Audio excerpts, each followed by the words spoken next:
Welcome to Gameography. Welcome to the game podcast. The podcast about games and the people who make them. We're back.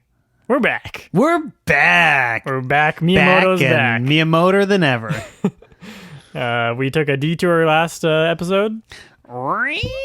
That's We're back on Mario Ave though. Main drag. You parked that mushroom car right there on the side of the road because it's just mushroom time. It's hard to find parking though because there's just go-karts everywhere.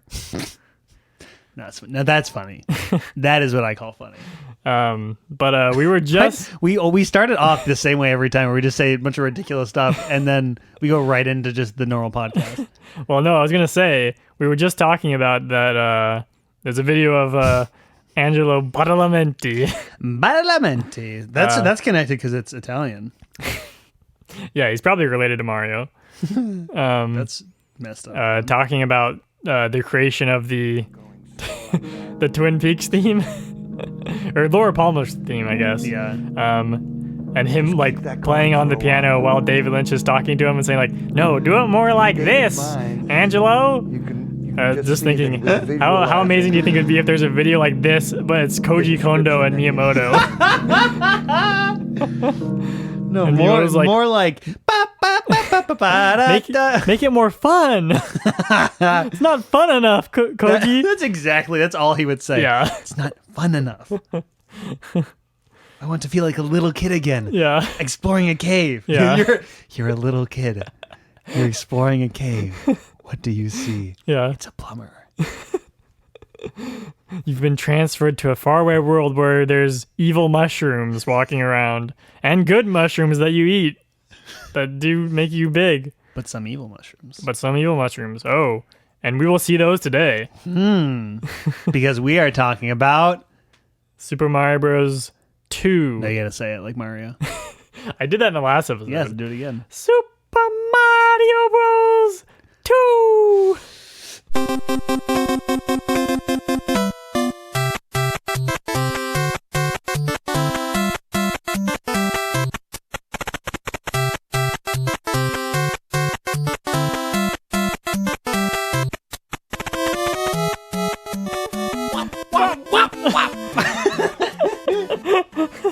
But both versions of Super Mario Bros. 2. That's the tricky part of this. That's the tricky part of this. Much like the two versions of the games, much like those two games, it's tricky. That's all I'm saying. Those are tricky games, for sure. But let me explain what I mean. In case you aren't intimately aware of the history of Super Mario Bros. 2. Honestly, how could someone not be? I feel like you didn't realize this that's absolutely true. like last year or whatever. But if I know it, then surely I was the last person to find out. You were probably one of the last people on Earth to find out. So the Super Mario Bros. 2 that we all know. We all love. Listen, we all know this game. And these here North American territories. The Great Northern Territories. Great Northern Japanese colonies. That is aka US. Not the Super Mario Bros. 2. Oh, you thought that was Super Mario 2 for everyone? Yeah. That everyone knows. Close. Specifically, ethnocentrism. That's right. We're here to combat ethnocentrism. Honestly? Devin, honestly? That is what this is. Honestly, we are a Japan first podcast. We're for ethnocentrism as long as it's Japan centered. You guys are all practicing the wrong ethnocentrism. That's our problem. Specifically, and if you boil it down even more, Japan is the center of the world. Yes. If you want to pinpoint the center of that, we go to Kyoto, Japan. The center of that is wherever Miyamoto is. Yes. That is the center of the universe. Zoom in, clarify. It's just Miyamoto's big ol' smiling face. That's the center of all things. He's just rearranging furniture, gardening, and petting dogs. Underestimating his son's intelligence or overestimating it. I don't even know what that's a reference to. It's his son. Just how he lives his life. Yeah. But so we're gonna talk about what is known now as Mario: The Lost Levels. Yeah. Yeah. Some of you late adopters might know it by Lost Levels. Lost to who? Yeah. Oh, white people? It's not lost to Japanese people. They know exactly where they left have it. always known where it is. Never lost it. Where Never did found it because it was never lost. Did you just become Jerry Seinfeld? Never found it. It's never lost. I go up in the air and I never come down. Were you gonna say something though? I think I was gonna do that Jerry Seinfeld impression. Okay. No, that's done. Well, hopefully. So we talked about in the Zelda episode how with Zelda they released the Famicom Disk System, and Super Mario Bros. 2 released in 1986. Wait, actually, which one are you talking about now? Sorry, the Lost Levels. Lost Levels. In Japan, the Japanese Super Mario Bros. 2, released in 1986, was released on the Famicom Disk System. And unlike... so it's like, if you haven't seen it, it's very similar to Super Mario Bros. 1. Like, it's all the same graphics. There's like a few new graphics that they added. Yeah, I feel like all the like backgrounds a little different. Yeah, they added more like backgrounds and stuff. But like it really is just like a DLC, honestly. Yeah, like that's how people consider it now, basically. Where it's like it is like a DLC because it's like there's no different music or sound effects, or basically graphics. Yeah, like it's basically just like more levels. It's more levels, and he who the year is named after, Luigi. Yeah, which I'm jumping ahead of myself a little bit, but yeah, follow your notes, Devin. We were talking about Super Mario Bros. U. We were. Not on the podcast. Yeah, we were. Yeah, right before the podcast. Do you remember that, listener? Before the podcast, when we when all I say sitting we, on my couch. I'm not. It's not the all-inclusive we. Of Do you all remember when it's the? This is it's the WII. This is a Tim and Devin centric podcast. Yeah, we don't consider anyone else. Except for Miyamoto. Of course. While Miyamoto is the center of the universe, we are the center of this podcast, and this podcast is the center of the universe. But Miyamoto is the center of this podcast. In a way. Yeah. No, that actually makes a lot of sense. Nothing we've said is confusing. I think we're making more sense than we ever had before. But for those who don't know, before recording this, we were eating guacamole. I was dipping rotisserie chicken straight out of the container into it, and we sat on the couch and played Mario. Yeah. Yeah, I guess I didn't need to catch them up on that. I wanted to share the chicken, though. Yeah. Okay, dear listener, is it weird to you to eat a rotisserie chicken with your hands straight out of the thing, like cold? You pull off the chunks with your bare hands. Because Adam Driver, with your little things. Adam Driver in that movie, I actually forgot to tell you this. In that movie, in Marriage Story. No, in that movie, he uses a fork and knife. Star Wars. Okay, yeah, go ahead. Star Wars, yes. And Star Wars. That was the only part of the movie I remember. He's using a fork and a knife to eat a rotisserie chicken straight out of the refrigerator. Wait, like, is the rotisserie chicken still in the fridge while he's cutting it? Yeah, he's in the fridge. You can't see most of what's happening. Is that why they get divorced? Yeah. I mean, yeah, I would not stay with someone who did that. What were you gonna say about us playing Mario? I don't know. We played Mario. That's it. Okay. Well, I just wanted to talk about the rotisserie chicken. That's it. Okay. Well, it was new Super Mario Bros. U. Oh yeah. Deluxe, the most convoluted title ever made. And what games are we talking about in this episode? So what does it mean that it's more convoluted than those? Yeah. Was brought up, and so the deluxe version, what it means is it has the DLC included. The DLC is Super Luigi U. Released, yes, during the year of Luigi. That is correct. And it's really kind of a throwback in a way to like Super Mario Bros. 2 in Japan, because it's like the same game. Yeah. You can only play as Luigi, and Luigi like controls differently, which is another thing that's in this, Super Mario Bros. 2 in Japan, where like he jumps higher and stuff. So wait, it's the DLC is the same game, but you're Luigi? It's not the same game. It's like Oh, no. okay. It's not the same game, but it's I like wish using they'd all done the same graphics and stuff. Yeah. And it's like the same like overworld, but all the levels are different. So it's like a whole new Mario game, but also the levels are like like designed to be really hard, but like a lot shorter, which is a little different than Super Mario Bros. 2. So we are talking about Super Mario Bros. U Deluxe, the Lost Levels Year of Luigi Edition. Yeah. Okay. Yeah. That's the lost Year of Luigi. The Luigi levels. That's what this one should have actually been called. Yeah. The one that we're talking about, the NES one. Mario 2 Luigi. Yeah. Anyway, so yes. Anyway. In Mario 2 for Japan, they changed Luigi so he actually plays differently. So he has a much higher jump than Mario, but he's like harder to control because he skids around. And I felt like when you're bouncing on those turtles, that was the real crazy stuff to me. You were flying. Yeah, you fly. Yeah. And then they also added some other new things such as poison mushrooms, which we alluded to. See that? The Lost Levels. I loved it.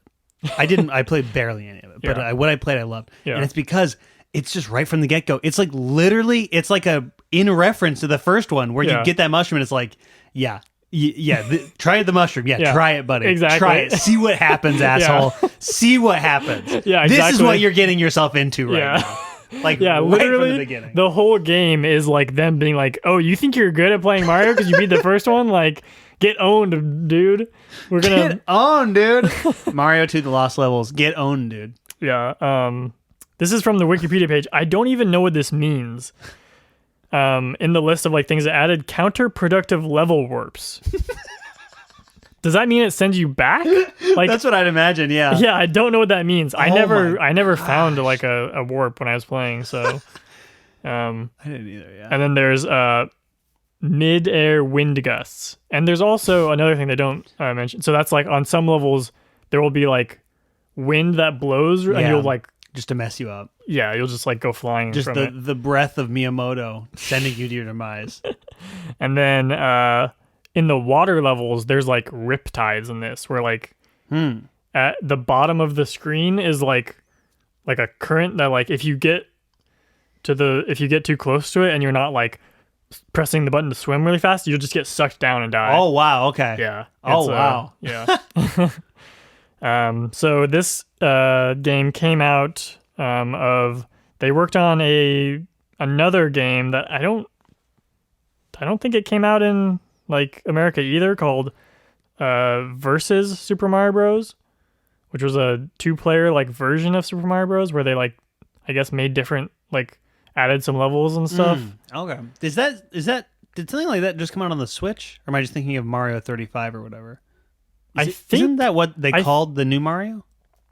The new Mario? The one where it's like Tetris, whatever. Yeah, Mario 35. Yeah. Oh, okay. Yeah. Oh, well, I was gonna say I can't believe we didn't talk about that during the Mario episode, but I mean it. Yeah. Did you play any of it? I don't even think I downloaded it. Okay. I was meant to though, because it does sound fun. But it's still available. But I played it again. Like I played it when it first came out for like 20 minutes, and then I played it again recently for like another 20 minutes, and it's fun. But it's not like great. But it is like kind of, I mean, it fits with this because it is literally just Mario Bros. Yeah. But like the crazy thing about it is, it's like a battle royale where there's 35 people playing Mario at the same time. It's a battle royale like Tetris. Yes. Yeah. Like the classic game Tetris. Yes. Battle royale. Where you are trying to be the last Mario standing, basically, but. Did they say that in the ad? Are you saying that directly from the advertisement? I don't think I've seen an advertisement for it, but I hope they say that. I think they say that. They should. Be the last Mario standing. It's like a Super Bowl ad for it. And then it cuts to like a person in a real Mario suit. That would be the Super Bowl ad version of that. Yeah, it's like a bunch of like football players trying to tackle him. That's exactly what they would have done in the 90s. That is 100% what it's like. I feel like that'd be a Super Bowl ad now. Yeah. I would enjoy that. That would maybe made me watch the Super Bowl or like watch the commercials. I knew that was going to be there. We're losing everyone's interest. We started talking about the Super Bowl. I know. No one listening to this podcast. I wants to lost hear that. interest because I don't even remember what I was saying. But like as you kill enemies, it sends the enemies to the other players. Yeah. So Just like it's like really weird because it's like not how you play Mario. Like when you play Mario, you're just trying to get to the end of the level. Yeah. But like in this, you're like trying to kill every single enemy. Oh, that's funny. If you're like trying to like Yeah. overwhelm it, because you also get time added to your thing. Because that's the other way you can die is if you run out of time. Yeah. But yeah, it's fun. Anyway. Anywho. So they made new difficult levels for that versus Super Mario Bros. Game. They're like, oh, this is fun. We should keep making horrible hard levels. The other thing is, this game is co-directed by Miyamoto and Takashi Tezuka, his protege. Yeah. Because I think they were probably also making Zelda at the same time or something. They just were doing a lot of stuff all at the same time at this point. So Miyamoto definitely involved for sure, but like he wasn't not like the main guy, I don't think, making all the levels. So what happened was when it was evaluated for release in America, the Nintendo of America like segment of Nintendo believed it was too difficult to release. Correct. And they were correct.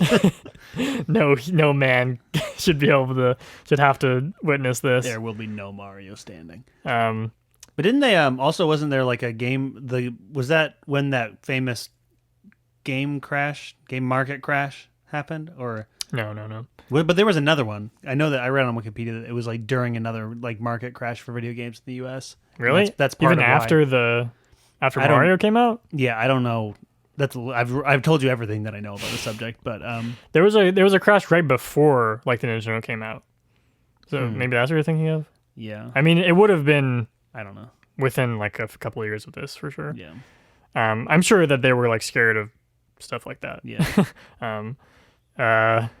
He said so that like the guy who like was in charge of like evaluating and playing it, I guess, to decide, said, few games were more stymiating, he later recalled of the game. Not having fun is bad when you're a company selling fun. Wow. I mean, the other thing is like when we played it, obviously we had the Switch Rewind. Yeah, if you don't have that, I don't even want to think about that. Yeah. I mean, honestly, Mario 1 to me without the Rewind is unthinkable. Hard. So hard, yeah. And then this is just like... It really is like sadistically hard. Yeah. Like it really... Like we were just playing and there's a... Well, it is on the last level to be fair, but there's a part where you have to... First of all, you're on like a ledge. You have to jump just a little bit and then go back the other direction to get on a pipe. It was impossible. Yeah, and there's a piranha plant that comes out of the pipe, and it waits until you jump to come to shoot out of the pipe.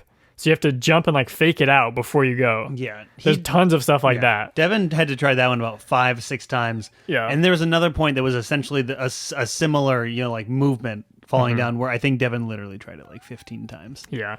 Like, and how much time would that have taken without Rewind? Exactly. That would have been hours. Yeah, because if I'm sure it had the thing where like in regular Mario Bros, in the first one, if you got to a world and you like got a game over, you could hit like start plus A or whatever, and then it would let you like just skip to that world. Oh yeah, at a certain point. So but even still, it's like you still only start with like 3 lives or whatever. Yeah. So, oh my goodness. Yeah. And this is another quote from the guy Howard Phillips. As I continued to play, I found that Super Mario Bros. 2 asked me again and again to take a leap of faith, and each of those leaps resulted in my immediate death. That is a perfect description of what it feels like to play that. This was not a fun game to play. It was punishment. Undeserved punishment. And I feel like very poetic. Yeah, but this, like, revisiting all of Miyamoto's games, like that, as we've been doing, has made me reevaluate him a little bit. Yeah. And like it honestly makes sense that you would think this is like fun and good. What was the other game that we were playing that was very much the same thing, where it was just like punishing? Like Zelda was just so hard at sometimes. you know? I think that's where we talked about that before. Yeah, like Zelda is not quite as punishing in the same way, but it's like some parts are just like, my God. Yeah, it's like even when you have like all the hearts you can get in the game. Yeah, it's like you just shiggy. Like, come on, those like night. You know those night guys. Yeah, exactly. Yeah, my God, the wizards. The wizards. I feel like the knights were the worst for me though, because like they turn randomly. Yeah, and like if you're just standing in the wrong place, like they'll just turn and just It takes and they'll take like 2 hearts. Yeah, there's a lot of those enemies who would do completely random movements that could almost instant kill you, just like with one hit. Yeah, he's a sick man, Miyamoto. That's why we love him. Perhaps surprisingly, I mean, I don't know. It was the most popular game released for the disc system in Japan. It sold 2.5 million copies. Wow. So, I mean, that's probably mostly off the popularity of the first Mario Bros. But still. Also, another detail is they obviously knew how hard it was. So, they, on the packaging, like on the box, it said like, only for like advanced Mario players or something like that. Oh, wow.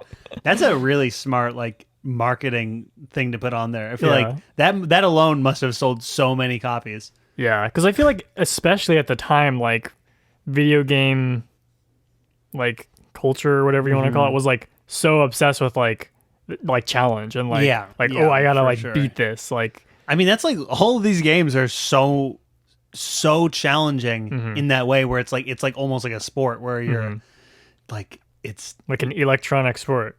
That's crazy. That's like EA games for everyone. Wow. Electronic Arts? Yes, you said electronic. That's all. That was the whole connection. Just playing the lost levels should be an esport. We should get rid of the Super Bowl and make that. Yeah, the Mario Bowl. The Super Mario. Oh man, is there anything else we should talk about with that game? That's it. Before, I mean, yeah, it's Dark Souls. I don't know. It's great. Yeah, as you kill enemies, you take their souls also. It's just it was truly beautiful in its hardness. It was poetic in its difficulty. Yeah, it is truly like amazing as a work. It's like at every step of the way, it's like, wow, you thought of you're gonna throw that many Goombas at me right now for real. And like there's that one spot where it's the ramp leading up to the end flag, you know? Do you know what I'm talking about? It's like World 1 or something, like level 3. Ramp leading up to the end flag, and there's one block that's placed in a way where you can't avoid the Goombas, and you have to like just take it. You just have to jump on them. Yeah. There's so many moments where it's like, it's literally like the kind of impressive design philosophy of level 1-1 or something like that. They just thought it out so well. Yeah, where it's like, that's a genius way where with one block placement, you're fucking me up so bad. Well, and like they know what you're going to do. Yeah. So they know how to like put something in the exact spot that'll just infuriate you. Just like an angle is all it takes, and it's like, you've made it so difficult. Or just, you've expected by playing the like first game that like, okay, like if I just like jump, there's not going to just like be like a bunch of like holes. But like in this game, like no, like you're gonna jump and there's gonna be one single platform and around it is just like emptiness. Yeah. So you have to know where that is before you like make your big jump. There's parts where like we didn't talk about the springs. I was about to say that. I was about to say there's like super springs in this. Yeah, like jumping on a spring, you'd assume that you would eventually come down. But you shoot up past where you could like you can see well past where you can see. Yeah. Like 5 screens above. Yeah. And then you just stay up there for like 10, 15 seconds and you can just move left and right. It reminds me of Mario Maker. I keep on saying that, but that's exactly what it's like. I literally thought it was a bug when I first got it because I was like, what happened? Like I was like, and I didn't like move because I was like, where did I go? Yeah.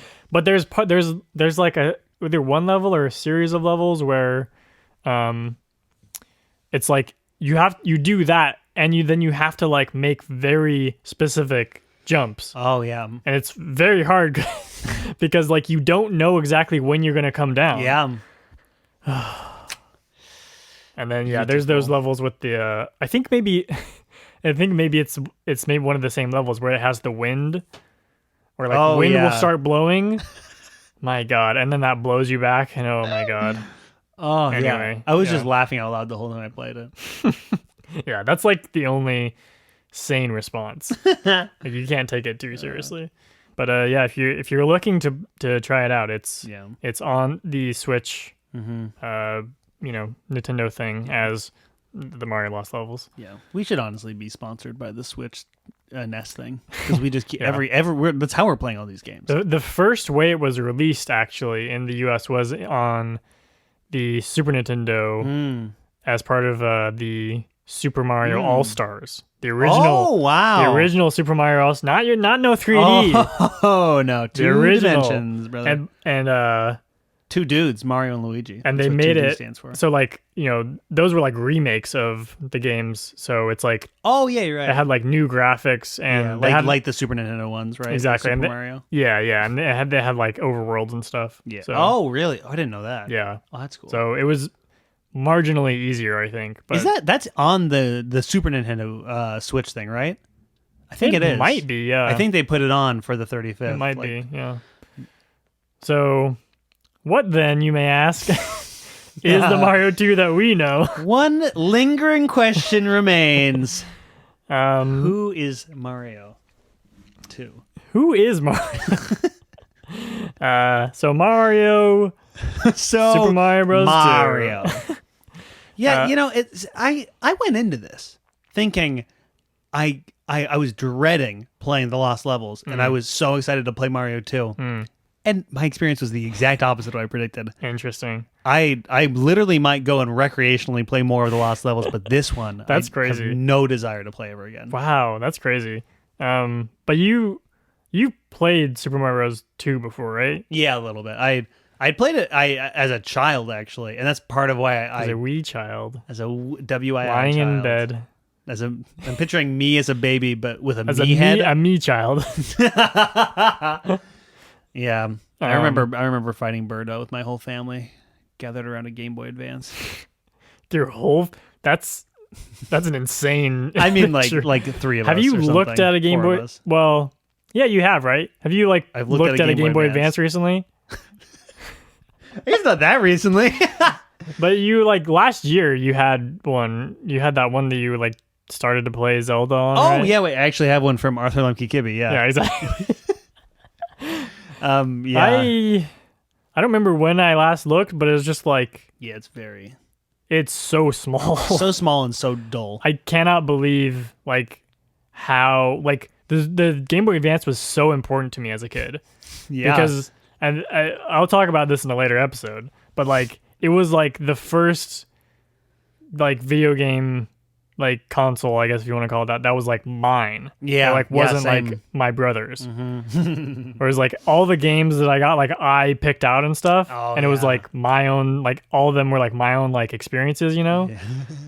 But my God, I could never play a Game Boy. I could play an emulator and have it bigger on a bigger screen, sure. Of course, but. Yeah, I found, because I remember when Link's Awakening came out, I played, Andy played it on the Switch, and then I played it on the Game Boy Advance for a while, and I found that I was fully into it. I found that I adjusted very quick. But yeah, it's so small. The thing, I know that it's just a screen that is not backlit, but I think that it's we're so not accustomed to that anymore that it feels like it's negative brightness. When I don't understand how it is so dark. Yeah, no, it really doesn't make sense, because in my mind, what a screen is a light. Yeah. It's what is this if it's not? This is Kindle that plays Mario. Now you're talking. There's an idea. I never had the original Game Boy Advance. I only had the SP, which had the backlight, and but I had friends who had the Game Boy Advance, and I was always how do you do this, man? How do you live? It's so bad. Poor suckers. And then they had to like, you know about the like, or did you have the thing that you like plug in? That's the light. I have one within arm's reach you of me serious? right now. Oh my gosh. Those things were insane. Because I had one of those I had a Game Boy Color as well. And I had one of those for the Game Boy Color. And my God, those things are... Yeah, they're truly horrible. I cannot believe that like that is what we were doing. Oh, man. Oh, if only you could see what's in my hand, dear listener. A little squiggly purple light. A purple nipple upon a swirly straw next to the grossest, oldest pre-USB cable I've ever seen. Oh. Yeah, and like plugging that in would just drain your battery so much faster. Yeah, you're right. You could like play for like 1 hour in the dark. Here's I remember the Game Boy. Arthur Lemke Kibbe, thank you. Oh man, that looks so dirty. It's not supposed to be that color. I remember I have memories of taking my Game Boy Color camping with that light and playing it with the light in the tent for like 30 minutes or an hour, and then it would die. Oh wow, yeah. But that was like amazing. Man, I remember playing. I have such a fond memory of playing Spyro on some Spyro game on a Game Boy Advance. I had a Spyro game on Game Boy Advance. Let's start a podcast about this. That game was so great. Spyrography, but only while you're camping. Yeah. We should go camping with Game Boy Advances and record us playing Spyro. Wow. Yeah, I think I sold that game though. Yeah, I don't think I played much of it beyond that. I don't have a memory of, because I in a recent trip back to my parents' house, I brought my Game Boy Advance like stuff back. And I have significantly less games than I remember. Yeah. So at some point I sold some games. They're really it's like a observable phenomenon, the way that you just lose these games over time, or you sell them and forget about it. Yeah. I know that somewhere is like 20 Nintendo DS games that they're gone. I don't know who took them, who I sold them to or something and forgot. Timmer. No explanation. That's even more opaque than Arthur Lemke Kibbe. Yeah. Okay, well. What are we talking about? Mario 2. So back to Mario 2. So at some point, Miyamoto and Nintendo were working with some like other company that like did like R&D for them, I guess. So there's like this guy who was like this programmer guy who's like, I guess they were like coming up with programs, things they could do on the Nintendo program. Hey, I'm a program guy, bro. Give me something to program. What does X equal? Bro, just tell me what to make X equal. I beg you. Let's see, Tanabe. Oh, Tom? Kensuke Tanabe, I think. Oh, and he is the director of the game. So there's another game Miyamoto's not the director of, but he's definitely very much involved. Yeah, because it has Mario in it. So he came up with a prototype game based on two cooperative players lifting and throwing each other and other objects. It's like a human fall flat. Yeah, very rudimentary 2D human fall flat. But it's like this, besides the 2-player part, basically did make it into the game. Yeah. Because there is parts where you have to like pick up things and stack them to be able to jump on higher. But the part they didn't include of that is by far the most interesting part to me. If we could play this game together and throw each other, that'd be so much fun. Well, and I think Miyamoto or somebody talked about how when New Super Mario Bros. Like Wii or whatever the first one that had I think that was the DS, but I'm not sure. The like 2.5D Super Mario Bros. Yes, I know the first New Super Mario Bros. is on the DS, but there's one of them where I think it's the Wii one where it's the first one where you could have multiple people playing on screen at the same time. And you could like pick each other up and like mess with each other. And I think he was like that was finally the realization of what like Mario 2, like that prototype was. And that's lots of fun to do that in those games. They should have put it in the old one. But it was like a purely like scrolling upwards game. Oh, really? Yeah. Oh, wow. Which there was some of that, obviously, in the finished game. But that's one of the coolest parts to me, for sure. Yeah. But it was too complex of a thing to actually pull off on the original Nintendo. And they just decided it wasn't like fun enough also. Yeah, sure. So Miyamoto looked at this and said, what if we made it more like Mario?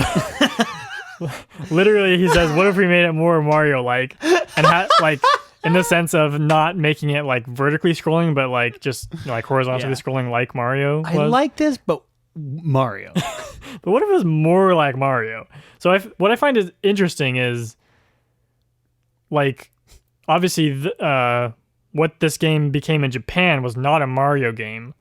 But in a way, like, from the conception, it was, like, almost a Mario game. Mm-hmm. And then it became a Mario game, like, again, once they decided to, like, use it as Mario 2 for America release. It's just kind of crazy. And Miyamoto's... okay, I have a bit of a tangent to go on after this, please. But there's a Miyamoto quote where apparently he said, as long as it's fun, anything goes. And wow. The connections between these two games are incredible. But so when I was doing the research for this, I was playing another game called Super Mario Sunshine. Okay. Yeah, I know where you're headed with that game made me think of that quote. Because to me, like the flood seemed like something where it was 100% like they figured out the technology to do it, and they were like, this is so cool. Yeah. But like, it's not fun. Wow. Okay, you're coming out harsh. And I was ready to revel with you in anti Mario Sunshine, but that's No. Flood's fun. Flood is bad. No way. It's so fun. What is fun about it? You spray.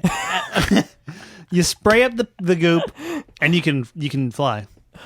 You can go fast. Okay, the hovering. Do you think about that? If you could go Sonic speed, we'd be having a different conversation entirely. Yeah, okay, you can't eat a chili dog in the game. Okay, sure.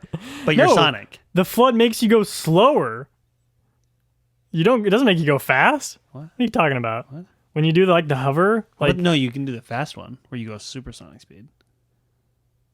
Are you talking about like the bottle rocket thing? I think you get new flood. Yeah, I didn't get super far in the game. Yeah, you get one that makes you like shoot forward and go really fast. Oh, well. Wow. Tables have turned. I could not last that long. Yeah, it is. It is still not that fun though. That game has made me cry twice in my life. Once as a child, once as a man. Yeah. No, I mean it's arguable, but that you're not still a child in that case. If Mario Sunshine can make you cry, you're not yet an adult. I do think the hover version of it is that's kind of fun. Like I like guess. That. I do not like the spraying water. Really? No, it is. I truly hate it. Well, actually, there is an argument here that it's partially maybe because you're not playing it on a GameCube, because the controls are fundamentally different. Where you have on the GameCube an analog that turns into a click, and so it's so much easier to use in the Switch version, where you run around and if you don't push it down all the way, you're going to start spraying while moving, and then once you click it, you get stationary and you pivot. And that makes the whole spraying truly a million times easier. No, that was not my problem with it at all. I think if you tried it with that though, maybe. No, but from everything I've heard, people say that the Switch version is better because oh boy, in the GameCube version, the spraying is inverted controls, right? Oh, it's down for up and up for down. That and sounds possible. Yeah, so it sounds even more horrible than it. But just so that game starts out, you get the flood, and there's a piranha, the goopy. Oh yeah, goopy not piranha plant. Yeah, and I was like, okay, so you have to spray. You spray the water in his mouth, and he goes and then you beat him, whatever. Yeah. And then first of all, this is just a tangent, but that game is so weird. why did he go The beginning of that game, weird. Mario goes to jail. For graffiti. Yeah, that is a good point. And there's like a court scene. Yeah, that court scene is really... and there's like a lot of voice acting. Yeah, that's true. There's a lot of voice acting. But it's just like their arguments in court don't make any sense. Where it's just like, look at him. Yeah. Like, and then there's those like wanted posters where it's like clearly not Mario, but like kind of looks, it's like clearly the evil Mario guy. Oh man, I love it all though. That's great. Everything you're saying is a plus. But anyway, okay, so you do that. Great. Okay, I figured out how to use the thing. Great. Mario's in jail. Okay, great. Then what's the next thing you do? Oh, you fight another one of those things. It's the exact same thing. You just spray water in its mouth the same amount of times. Okay, and that's beat a it. compelling point. And then you go into, and then you have to, so then you go into like the first level. And what's the boss of that level? The same thing. You have to fight that thing 3 times in a row. And I was like, is this seriously what this game is?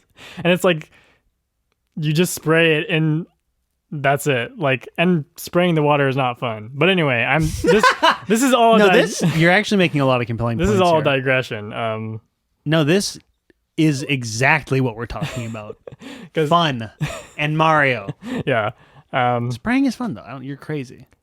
No, it's just like jumping around is fun in that game. Though here's my other big complaint. They took out the best move from Mario 64. The like woohoo, the crouch jump. Sure, yeah. You just can't do that. Yeah, that was it's almost a deal breaker for me. Yeah. Because I mean it's like I had played Mario Sunshine earlier in 2020 and I hadn't played 64 before that, but then when I got 3D All-Stars, I played all of 64, and then going into Sunshine, realizing I couldn't do that was kind of like, I don't think I can play this. Yeah, it's like, this is how am I going to get anywhere without wow? Yeah. Is that what he says? Doesn't he say? Yeah, that's what he says. He says wow. Okay. What are we talking about? Mario? Yeah. Yeah. I do like that you can play as Toad and Princess Peach. Oh, I thought you were saying in Sunshine. I was like, you didn't get to the part where you play as Toad? That would have been great. We'd be having a totally different conversation right now. Yeah. Were that the case? Yeah. So that's my thought. Was just they didn't follow Miyamoto's rule of as long as it's fun, it goes. I feel like that is what people say about that game, right? Because like they like with the GameCube, they were like obsessed with water. Yeah. And like they were like, okay, we need to put water, like, because we figured out how to make water look really cool. So, and here's the other thing about Super Mario Sunshine that kind of breaks my heart. Oh boy. Is it like the presentation of it, like the graphics and the music and everything is so amazing. Yeah. Like it honestly, at least in the HD remaster, like it looks so good. Like I would believe it if it was like a Switch game that came out. Yeah. For them, like there's sometimes where you can tell, but like but I mean just the design of like all the people and the buildings and like the whole vibe just of the it. art style of it is like so cool. And also I mean like that the main song, all the music in it is like genuinely some of the best Mario music of all time in the whole. Yeah. I don't know about that, but nah. It's a no. Listen, Mario's got a lot of great music. That one, I mean yes, the Delfino Plaza theme. Smash hit. That song. But then it is oh man. It's not even what you're talking about. It's just like how bad it all works. And it's just not fun. Yeah. Yeah, that is a really Yeah, and then and there's just like parts of it that are so hard too. Yeah. Like that it feels like it should not be. I think I literally started playing it again when I got 3D All-Stars, and then when I got to the one where you race the jellyfish, I mean that level. Yeah. I truly hate that. Yeah. Yeah, is undoable. What did you say? I had to look up how to do it because I like literally I was like, okay, I like didn't like mess up at all, and I didn't beat it. And to me, the most infuriating thing. Well, there's two things that are that like pissed me off. Where one is the first time I did it, I honestly don't know what like. That I maybe only had like one life, and so when I lost, it counts as you losing a life, and so it spit me all the way out of the level. Yeah, and I was like, "What? I have to go back there, and then like do it like." And then the other thing is, if you don't beat it, they don't tell you what time you have to get. They're just like, wasn't good enough. It's Yeah. like, what do you want from me? Like, like how fast do I have to get? So I looked it up. You have to like, you can't just like turn correctly. There's parts where you have to jump over, like skip turns. Oh, okay. Like where, because there's like Oh, towards the yeah, end it yeah, goes like yeah. this. So you can just jump over the middle part. Yeah. And if you don't mess up that, Yeah. then you beat it. Yeah. No, I mean, it's like I don't want to Infuriating. get too much into this because I do think that the people online getting mad about 3D All Stars is like obnoxious. But like, they could have made Sunshine a perfect, like a real good game if they had just fixed all these things that are so unnecessarily hard. They couldn't have fixed it. They could have gotten They close. would have had to done so like They could have so done much. something. I think they did enough for it. Like, No, they Yeah. no. yeah, there's just a lot of parts that I was not having it. That game. We can come back to it when we get to the GameCube. Yeah, we're era. gonna have a whole episode about this. I don't. Yeah, Let's stop. Yeah. Mario 2. Mario 2. You- So You throw the doors or whatever. the magic potion. Yeah, it becomes a door. It becomes a door. Yes. Yeah. So what? You still may be asking, what was this game in Japan? We have not Oh gotten my to this. goodness. Do we have to talk about it? So I played some of it. Oh wow, okay. um, I don't think I even realized it was out. Yeah. Or like available. Like I kind of thought that they had changed it into Mario before they even released it until you said that earlier. no, like because it doesn't exist in Japan. Like Mario 2, I think they did release it like later, like much later, because it kind of became like part of the canon. Yeah. Like because the thing is, basically the only thing that they changed is like the player characters. Like Yeah. all of the enemies and stuff, like Shy Guys, Yeah. Birdo, and all those guys are from Yume Kojo Doki Doki Panic, which is the name of the game. Doki Doki Panic. That's what I always see it as. Yeah, Doki Doki Panic. Yeah, which is transliterated as Dream Factory, like heart beating panic. is what I would translate it as anyway. Dream Factory, Or like Heart Beating Panic. Heart pounding panic is probably a better Ooh, translation. I like that. The alliteration. So, and it's really weird, like kind of what it is. It's Fuji Television, the like television station in Japan, was like having like this event for some, I don't really understand it, but they're having this event. And so they like commissioned Nintendo to make a game to go along with it. And like, so to use characters from this like TV event in their game. So that's what it is. That makes a lot of sense to me. Yeah. It really feels like a promotional game that got fleshed out into like a full Mario-sized game. Yeah. Like, yeah. So literally all they changed is just like, because in the original game, there's 4 characters you can choose from. And the crazy thing about Doki Doki Panic is in the US Mario 2, you pick a character at the start of a level, and then you play that level, and then you keep going. In Doki Doki Panic, to beat the game, to get like the true like final ending, you have to beat every level with all 4 characters. Jeez. Yeah, which is insane. Yikes. Yeah. Ugh. The game is way too boring to ever consider doing that. Who could do that? I mean, yeah, I like this game, but I could not imagine playing it 4 times. Yeah. Like, I like a lot about it. Like Yeah, in for sure, concept, on for paper, this is like my favorite NES game. Like I just love all the characters and the aesthetic. It's kind of like Mario Sunshine, honestly. yeah, honestly, that's a really good point. I love all of the packaging, Yeah. but I do not like playing the game. Yeah, I like playing the game, but you're right, it does get kind of boring. Because I mean, it's like maybe I only did the first 3 worlds or stopped in the 3rd world. Yeah. And I just felt like it's like you by the first level I had done everything. No, exactly. It really does not change up much. Like you There's- literally just keep on finding Birdo over and over again. Yeah, I know. I remember when I first played it, I was like almost 2 years ago now, I guess. Like, I literally was like, wait, is Birdo every boss? And Yeah. And then I realized, like, okay, no, he's like the mini boss. Yeah. And then there's like the final boss at She. end of each. Yeah. Or- Birdo's like, I believe Birdo's. I think there's boy and girl Birdos, but I don't know. What? Is there not just one Birdo?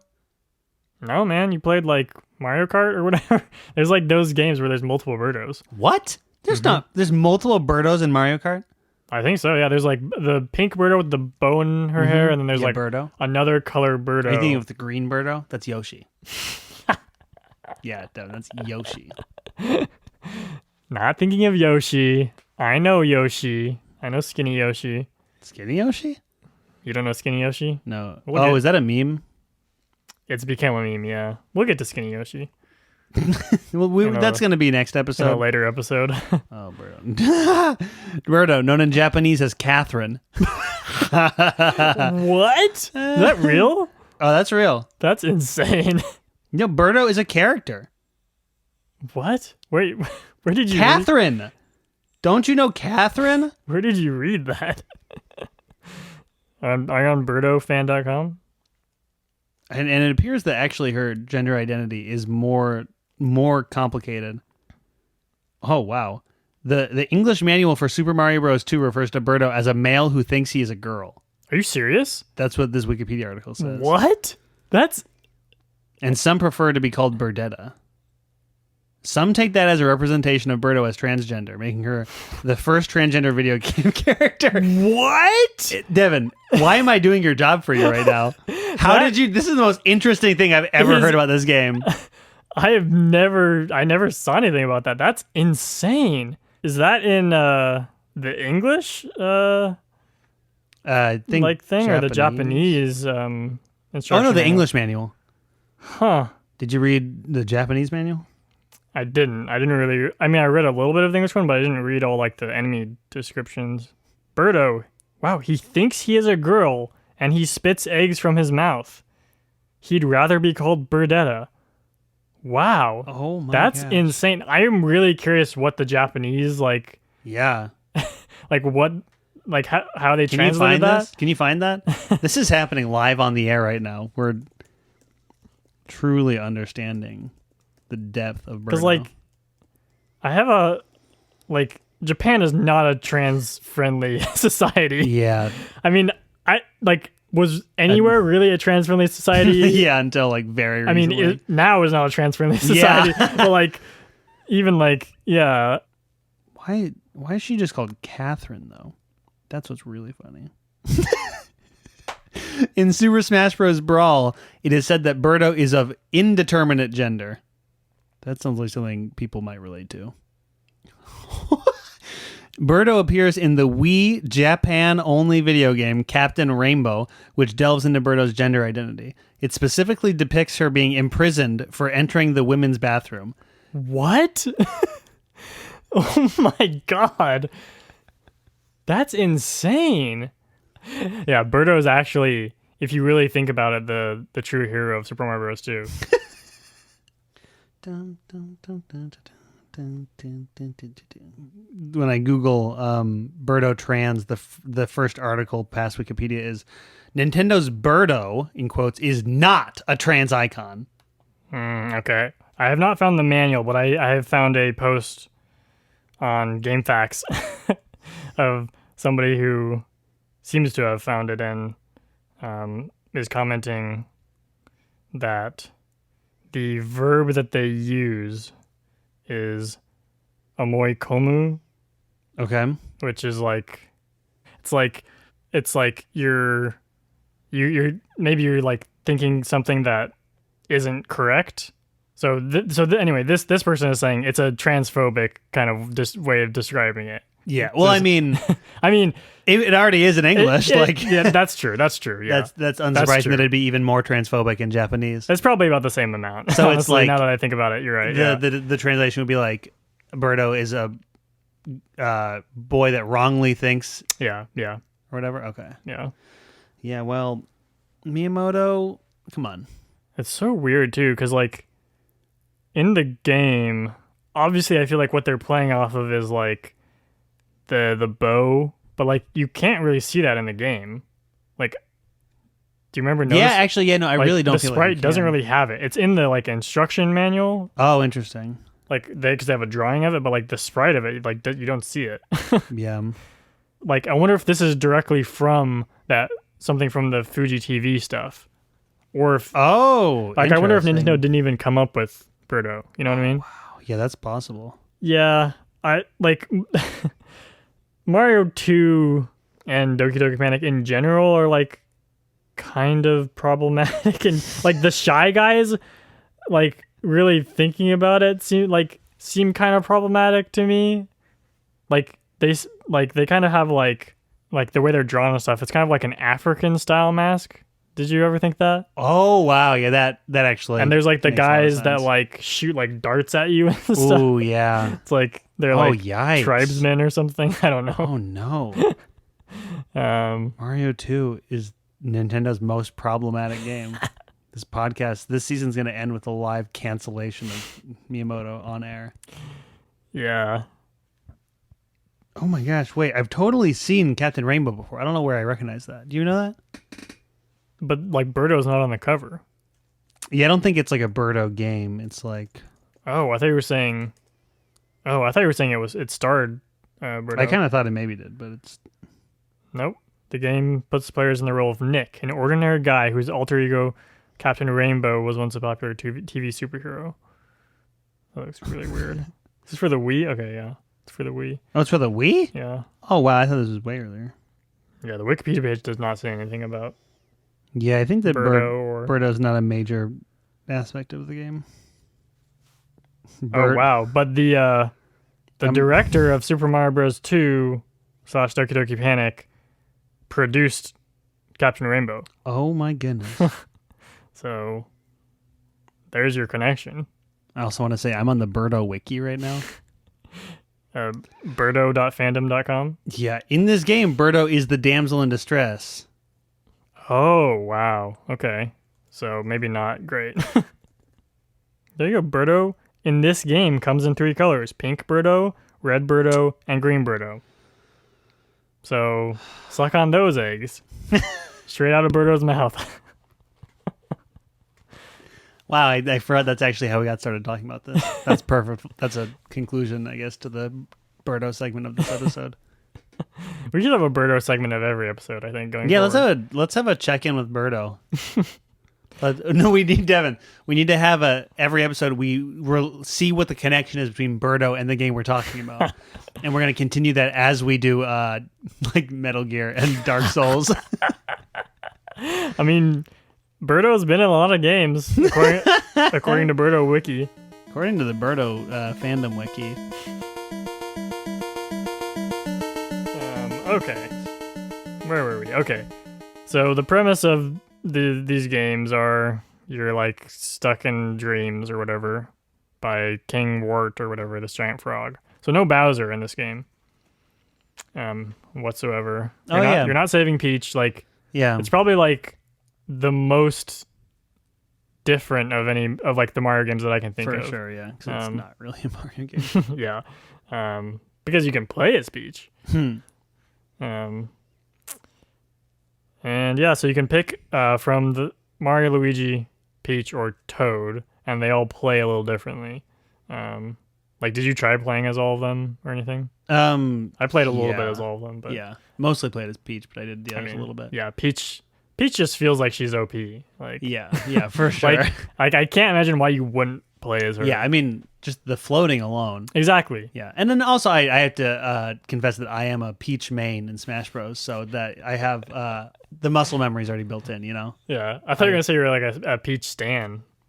That too, I guess. I don't quite know what stan means, but I am probably that. Yeah. Yeah, you've seen the music video, right? For Stan? No. From Eminem? No. Oh, well. All right.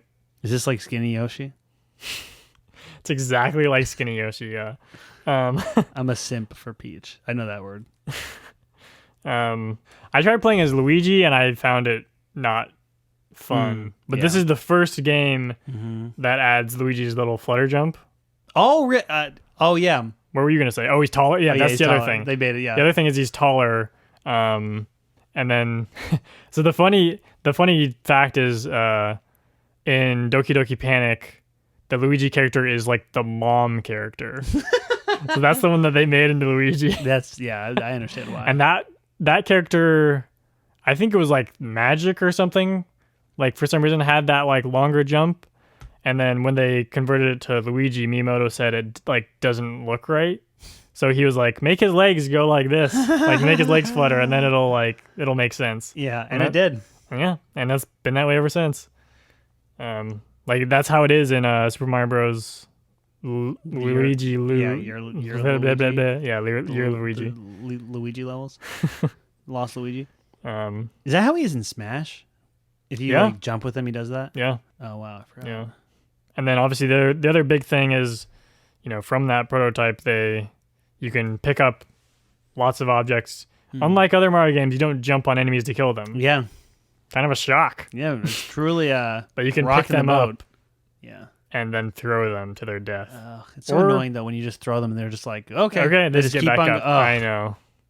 You have to throw them into each other. Or off a cliff, which is extra fun. Yeah. Or you can throw a turnip at their head and they die. Yeah. Okay, that is the one thing I wanted to... So there's like this long, couple paragraph long like description of like the story in the manual. The one part that I thought was funny, so like it's Mario in a dream and whatever, and he hears a faint voice talking to him, and it says like, "We have been cursed by Wart, and we are completely under his evil spell. We have been waiting your arrival. Please defeat Wart and return Subcon to its natural state. Blah blah blah. Remember, Wart hates vegetables." Wow. Which is how you defeat him. You like throw vegetables into his open mouth. Oh wow. Okay. Yeah, and that's how you kill him. Wow. Which is so weird. Nintendo was pushing arguably a pro-vegetable agenda here. Arguably, though, you could argue that it's anti-vegetable because vegetables are the means of death. But for the game. Evil. True. But like it's not like they make you better. Well, I mean, with the power of vegetables, you can kill your foes. That seems to be one of the many morals of this game. Mushrooms make you stronger. Other vegetables are offensive.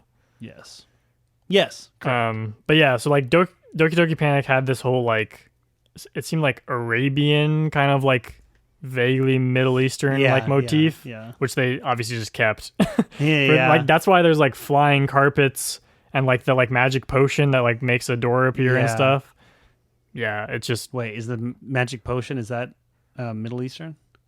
I don't really think so, but it feels like that kind of like thing where it's like, this seems like it's something that would be in like the Arabian Nights, so we'll put it in here, you know? That like, makes sense. Like you pick up a plant and there's a potion, and then you throw it on the ground and a door appears to another world. Like, sure, yeah, okay. They're like, yeah, that was probably in some like Aladdin like story. Yeah, okay, sure. Oh, no, I know what it is. In Doki Doki Panic, it's not a potion, it's a lamp. Oh, that makes a lot of sense. And then there's also the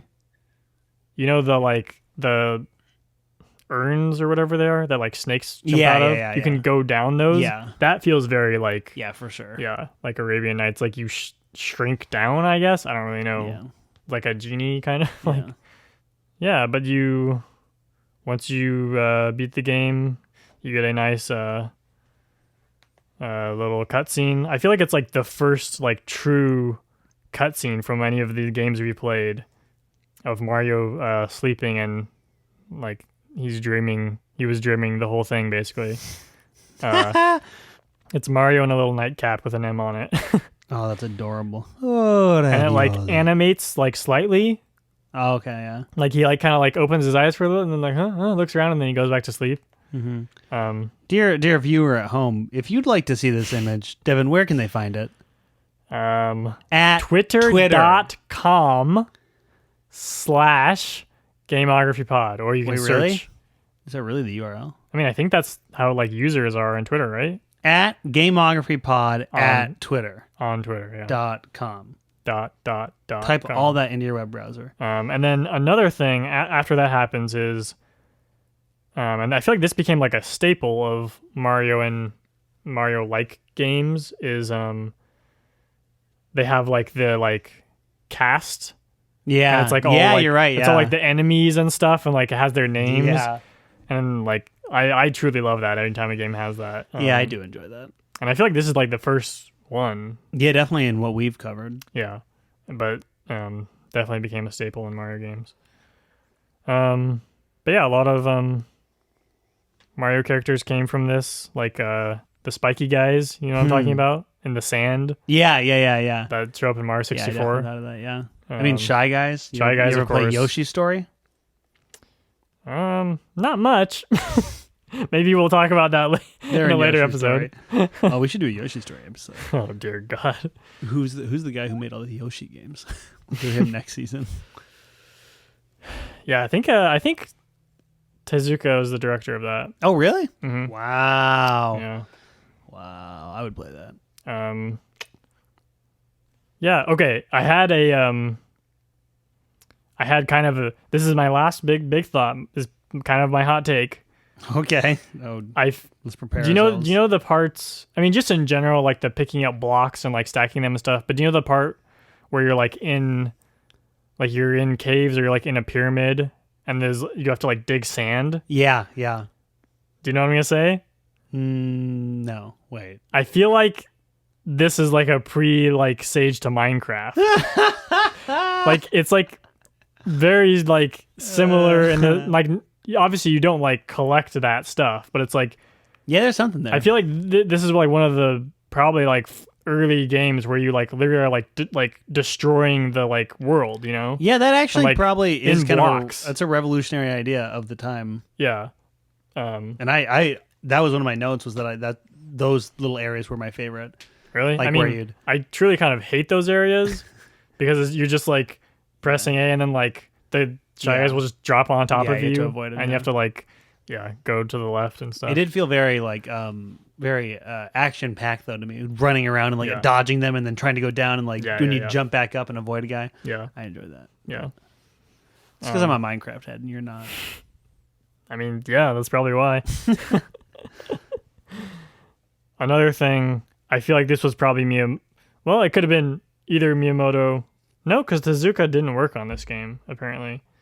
But you know how in Zelda, I don't think we talked about this, but there's like sometimes the enemies will drop like the little stopwatch that freezes all the enemies. Yeah. I thought it was interesting that this game has like the same thing. Mm-hmm. Yeah, that might have come out at the same time or something. It's weird to me that like Miyamoto thinks that that's like a fun, like I don't know, it's just like that's not really like that fun of a mechanic. Yeah. Like it's just like with Zelda, it's like really helpful. Yeah, because it makes it way easier to kill all the enemies. Especially because in Zelda, it's just indefinite, basically, right? Yeah, until you leave the like screen. But yeah, like especially in this, because like enemies are really not that big of a deal in this game. Yeah, like they're pretty easy to avoid for the most part. Even more so than the first Mario's. Oh yeah, 100%. Like it's way easier. Like they move a lot slower and stuff. Yeah. That's Mario 2. That's Mario 2, and that's Mario 2. And that's Birdo. And that's Mario Sunshine. Yeah. Goodbye and good Birdo, everyone. This is the end of the episode. Please join us next time. Please. For a special episode where we'll be watching... You don't even know how special. You don't even know how it's going to be crazy. Hey, it's going to be magic. Magical. Could you read my lips, podcast listener? We will be watching and commenting on the 1990-something film, The Wizard, which is famous for containing basically an ad for Super Mario Bros. 3, as well as the Power Glove. Oh my because gosh. Nintendo, you're playing with power. So excited. Does it have Jason Bateman in it, like that ad? It does not. Who does it have? Well, you'll find out. Yeah, we'll find out. We'll all find out together when we watch it. It is, for anyone listening and who's wanting to watch along, it is on HBO Max. Oh. So you can stream it. Little note from the editor here. It's not available on HBO Max. We had a really hard time trying to find it. It's not actually available really anywhere. We had to rent it. So, if you really want to watch along with us, just go ahead and find a friend who has a copy of it on DVD. Ask around.